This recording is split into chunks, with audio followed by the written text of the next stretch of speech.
हर कियारी से फाटी साड़ी सुई डोरा लगा के सीहा लफड़ा के हिया मुर्गिया छपरा के हिया। और स्टार गायक प्रमोद प्रेमी यादव भैया के पास आए हैं, तो आइए इनसे बात करते हैं। कैसे हैं भैया? हैप्पी न्यू ईयर सबके दे देता नहीं भेंट तमर से हुई ना एडवांस में। नया साल सबके मुबारक हुआ और सबके दिल से प्रणाम। रउआ पे चोरी के आरोप लगाता है न्यू ईयर गाना पे, रउआ ये पर का कहल चाहता नहीं?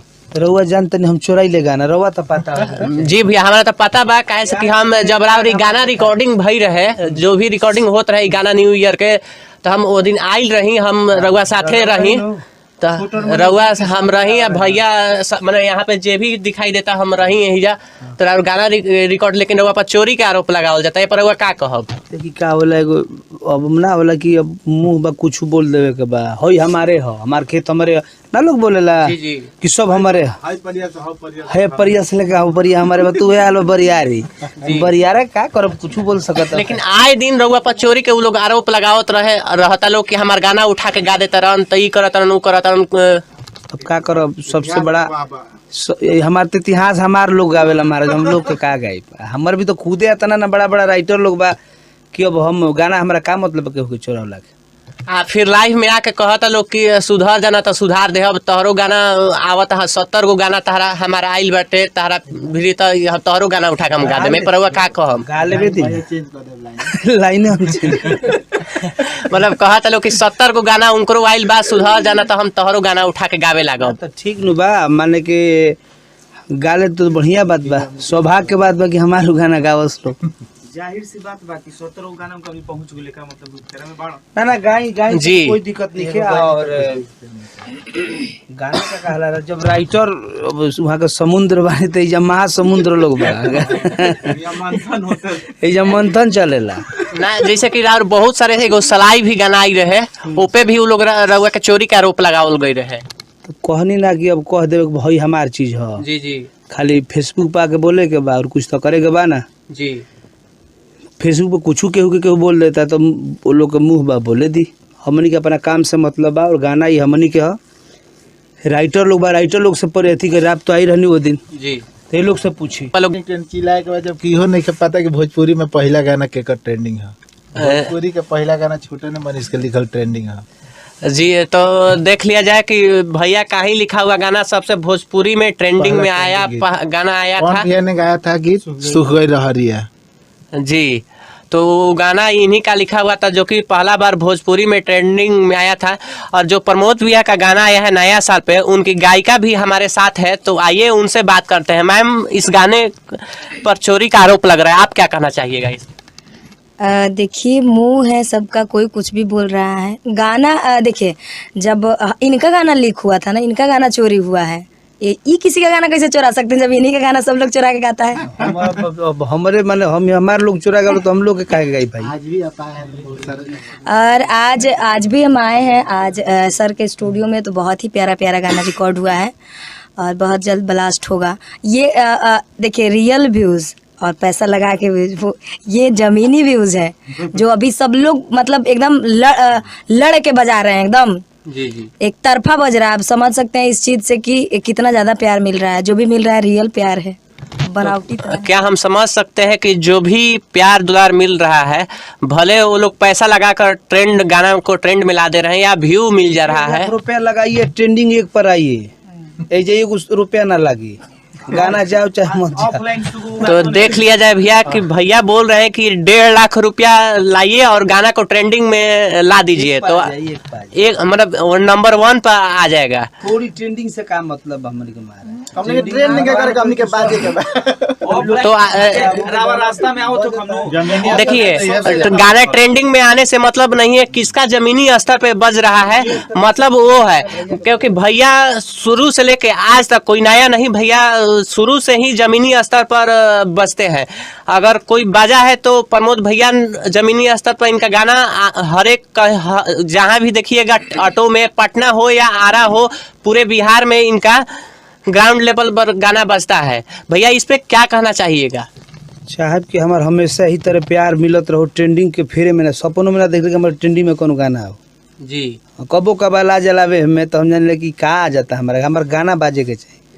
ट्रेंडिंग से मतलब नहीं है ना, पैसा पैड हमारा गाना पर लागेला। 5 लाख जाओ 8 लाख जाओ 2 लाख जाओ ओरिजिनल जाला। भैया भोजपुरी में देखा जाता है कि सब कोई फीमेल के नाम पर मतलब उनका गाना ट्रेंड करता है या चलता है, और शुरू से आपका देखा गया है गाना कि आप ही के बदौलत, हाँ स्लो मतलब गाना बजता है आप ही के बदौलत, केवल आपका ही आवाज रहता है उसमें, बाकी सब तो या कोई फीमेल के साथ उनका आवाज गाना वायरल होता है। देखिए सबके अपन अपन हमार सिंगले बाजेला, लोग के डुएट बाजे तो हम ना कह सकिले, कैसे कि सबके अपन अपन गायकी बा, सबके अपन अपन अंदाज हो लगावे के।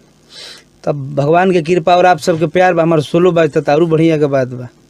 भैया रहुआ और अपन अपकमिंग सुन प्रोजेक्ट के बारे में क्या कहना चाहब? नया साल में बहुत बड़ा बड़ा ही गाना हमारा आवे वाला बा, आप सबके सुने के मिली। छोटन मनीष जी के, अरुण बिहारी, सोनू सुधाकर, आर्या शर्मा के, अभिषेक तिवारी के संगीत, तमाम माने बड़े बड़े और म्यूजिक डायरेक्टर लोग बा, छोटू राउत, सबके गाना गावत हैं और सब म्यूजिक डायरेक्टर के हम काम करते हैं, तो सब कोई के गाना आप सबके सुने के मिले। मतलब अब कहा जाए कि छोटा से लेकर बड़ा आदमी के साथ आप काम कर रहे हैं। सबके साथ केहू छोट बड़ ना होला, सब कोई बराबर होला, समय होला सबके, तो सबके हम काम लेके करतनी। और आप सब प्यार आशीर्वाद यही तरह बनल रखी। 2022 से फिर झंडा उहे लहरी जी प्रेमी के। हाँ भैया अभी एगो और गाना आवे वाला बा पोपो के, वो जी म्यूजिक से आया था, जेपी तिवारी जी का संगीत था और बहुत अच्छा गाना रहता। जी साइड वो करो कि आप सब प्यार आशीर्वाद दी, और गाना तमाम आवता हमने के, आप सब गाना के प्यार आशीर्वाद दी। और 2 तारीख के बहुत बड़ा गाना आवता अंकिता फिल्म से, ओकरा बाद गन्नायक फिल्म से एगो परसों 31 तारीख के गाना आवता, वो बहुत बड़ा गाना बा, तो वो गाना का आप सब सुनी प्यार से। जी लोग चुरा सकता है के बाद में हमने के पहले से कहा गुजरा मैंने से हो सकता है कि टाइटल से कुछ समझ में आ जाए उनका लोग, हम ये मैंने कहम कि कुछ दिमाग लगा लोग बढ़िया बा, गावे के चाहिए, गावत लोग बढ़िया, खुशी के बात बा कि हमरो गाना केहू गावत भाई, हम तो बड़ा गायक हो ना छोटे गायक है, तो हमरो गाना लोग गावत कम बात बा। जी भैया हमरा और फिल्म के बारे में बात करम, और फिल्म कोई आए वाला बात हमारे दर्शक के बताई। पर देखिए अभी तो नए साल से शुरू हो सब फिल्म बनल बड़ी सब बैक टू बैक। फिलहाल में गुप्त लागर है हमार जी, छुपा रुस्तम में लागर है, जनवरी से हो सकता है डेट सिनेमा में लागे। भैया और 5 तारीख के बर्थडे आवता, रउआ बर्थडे कहाँ मनाए वाला बनी अपन दर्शक के बताई।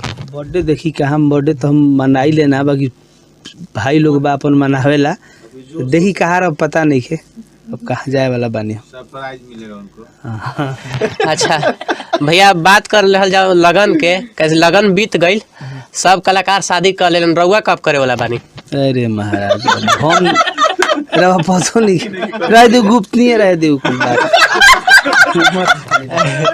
चलिए तो भैया बतावत नहीं कि भैया जाते जाते हम चाहम कि कोई गाना सुना दी।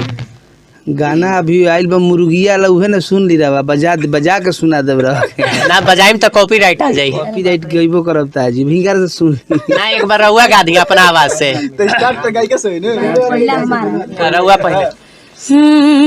कैला कहवा के सिलवट तैयार, लागे पार्टी होई बरियार।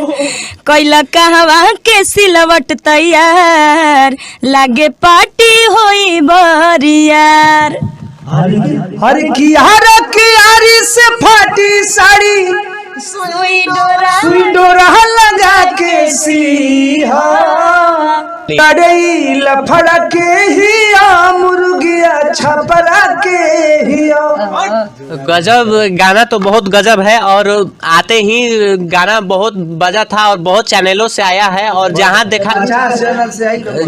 देखा जाए वहाँ ट्रैक्टर हो या ऑटो हो गाना जमीनी स्तर पे बज रहा है।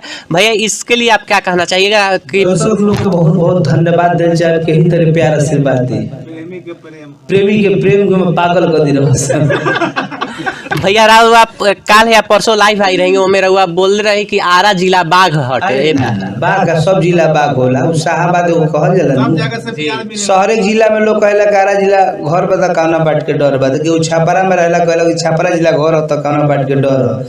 हर एक जिला अपना सब अपना के बाघे हो, सब जिला से प्यार मिलता है, सब जिला से प्यार मिलेला। तो आदमी जहाँ रहेला अपना गांव के तो गांव के नाम धरी नु भाई। पूरा यूपी बिहार से प्यार अब केहू बक्सर के बात बक्सर के बाघे होयन बेचारे, चाहे हर एक जिले में केहू अपन बोलेला, तो ऐसा कोनो बात नहीं कि सब जिला बाघ हो, सब जिला से प्यार मिलेला तो सबके आभारी रहिले हम महादेव। तो ये थे हमारे साथ सुपर स्टार प्रमोद प्रेमी यादव जी। तो मिलते हैं अगले वीडियो में, तब तक के लिए धन्यवाद।